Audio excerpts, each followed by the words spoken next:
बाद आपका सोच सेम रह गया। एंड इसलिए मेरा रिक्वेस्ट है आप लोगों से, बहुत नम्र विनंती है आप लोगों से कि जो मैं बता रहा हूं उसको आप करिए। इसके बीच में आप अपना दिमाग को ना लगाइए कि मेरा मूड आया तो मैं लिखूंगा, दिल किया तो लिखूंगा। जैसे मैंने कहा उसको बिल्कुल डाइल्यूट ना करते हुए करना। जैसे मैं दिल से कहता हूं, दिल से कह रहा हूं मैं, जैसे मैंने कहा वैसे करना। अपना दिमाग को बीच में नहीं लाना, क्योंकि उसको लाने की वजह से जो हुआ है आपकी लाइफ में, किसको? अपने दिमाग को लाने की वजह से जो आपके लाइफ में हुआ है वो आप देख ही रहे। एंड देयरफॉर बड़े बुजुर्गों ने जो कहा है वही मैंने किया है। मेरा कोई अपना सोच नहीं है, लेकिन मेरे को जब इन लोगों ने कुछ कहा बहुत साल पहले, कुछ ऑडियो के माध्यम से, वीडियो के माध्यम से, तो मैंने उसको लिखा और उसके ऊपर मैंने काम किया। तो सबसे पहला आपको 2 दिन चुपचाप बैठना है और आपको अपना ड्रीम्स पूरा निकाल के लिखना है। आने वाले 50-60 इयर्स तक हर एरिया में, पर्सनल लाइफ में जो आपको करना है, प्रोफेशनल लाइफ में जो आपको करना है, फिजिकल हेल्थ के बारे में अगर आपको लिखना है, सोसाइटी में अगर आपको कुछ करना है उसके बारे में लिखिए, फाइनेंस के बारे में लिखिए, एजुकेशन के बारे में लिखिए, सभी चीजों के बारे में लिखिए। सबसे पहला पर्सनल लाइफ के बारे में, पर्सनल ड्रीम्स यानी घर, गाड़ी, ये सब पर्सनल लाइफ में आ गया, पर्सनल ड्रीम्स बोलते हैं। प्रोफेशनल ड्रीम पे आप लिखिए मेरे को एग्जीक्यूटिव बनना है, गोल्ड एग्जीक्यूटिव बनना है, रॉयल ब्लू बनना है, ब्लू डायमंड बनना है या क्राउन बनना है। ये आपका प्रोफेशनल ड्रीम्स को लिखिए। उसके बाद अपना सोशल ड्रीम्स को लिखिए। सोशल ड्रीम्स यानी सोसाइटी के लिए मेरे को क्या करना है वो आपको लिखना है। उसके बाद अपना फिजिकल ड्रीम लिखिए। फिजिकल यानी मैं कैसा दिखना चाहिए आज से 20 साल के बाद, आज से 50 साल के बाद, आज से 70 साल के बाद मैं कैसा दिखना चाहिए। तो फिजिकल ड्रीम्स आपको लिखना है and that is very very important. उसके बाद आप लिखिए फाइनेंशियल ड्रीम्स। फाइनेंस, आपके पास पैसे ये उम्र में कितना रहना चाहिए, ये उम्र में कितना रहना चाहिए, फाइनेंशियल ड्रीम आप लिखिए। और उसके बाद सबसे important educational dreams. Educational dreams यानी आप क्या क्या क्षेत्र में पढ़ाई करेंगे, कौन सी क्वालिटियों को आप अपग्रेड करेंगे। मिसाल के तौर पे लीडरशिप, कौन से कौशल्य को आप डेवलप करेंगे, कौन से कौशल्य को आप डेवलप करेंगे। जैसे 1985 में मैंने कहा कि 20 साल में मैं पहले साल को सेलिंग स्किल्स को इंप्रूव करूंगा। पहले साल में सेलिंग के ऊपर जितनी भी किताबें हैं मैं पढ़ूंगा, सेलिंग के ऊपर जितनी भी ऑडियो मिलेगा मार्केट में मैं खरीदूंगा और सेल्स के ऊपर जितनी कोर्स मार्केट में है मैं करूंगा। तो 1985 में मैंने 250 किताबें पढ़ी। एक किताब एक रात को पढ़ डालता था मैं जब मैं सेल्समैन था, क्योंकि मैंने ये डिसाइड किया था कि पहला साल सेल्स की काबिलियत को बढ़ाऊंगा।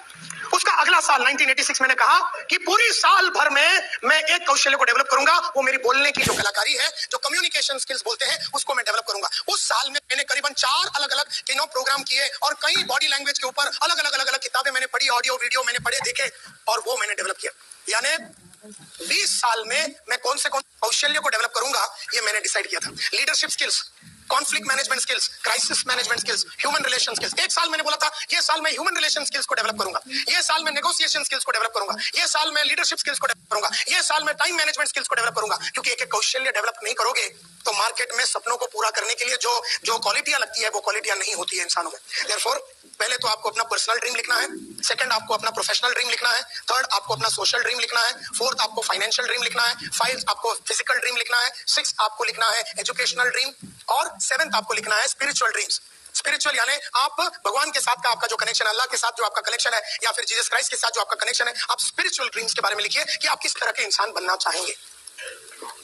ये 7 ड्रीम आपको पहले लिखना है, 7 के 7 ड्रीम आपको लिखना है और पूरी जीवन भर में आपको फिजिकल ड्रीम लिखना है, पूरी जीवन के लिए पर्सनल ड्रीम लिखना है, पूरी जीवन के लिए प्रोफेशनल ड्रीम लिखना है, पूरी जीवन के लिए लिखना है। जितना तक आप सोच सके, 10 साल, 20 साल, 15 साल, 30 साल, जितना आप सोच सके उतना आप सोचिए, क्योंकि ये सब लिखने के बाद आपका सोच पक्का हो गया।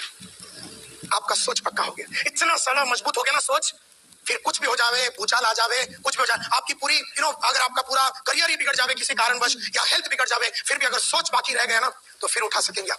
जिसका सोच नहीं है उसको छोटी छोटी हरकतें, राइट हो गया, ये हो गया, वो हो गया, बाला साहब ठाकरे ने बंद बुलाया, वो बंद उसको खलास कर डालता है। छोटी छोटी बातें उसको डिरेल कर देती है क्योंकि सोच पक्का नहीं है। एंड देयरफॉर 48 घंटे के बाद आपको फिर वो किताब खोलनी है, क्योंकि उन 48 घंटे में जब आपने बंद कर दिया, अब राजस्थान के डेजर्ट को हिंदी में क्या बोलते हैं, रेगिस्तान में जब आप घूम रहे थे, बस घूम रहे, कभी कैमल के ऊपर, कभी कोई कोई छोटी जगह पे बैठ गए और आप सोच रहे ये 50 साल मेरे को इस तरह से जीना है। एक बार आपका उस तरह का पावरफुल सोच बन गया, 2 दिन खोलिए फिर आपका बुक, और बुक के पास खोलने के बाद अपने आप को पूछिए कि मुझे एक सपने को लीजिए, क्योंकि अभी भी 200 पेज के बुक में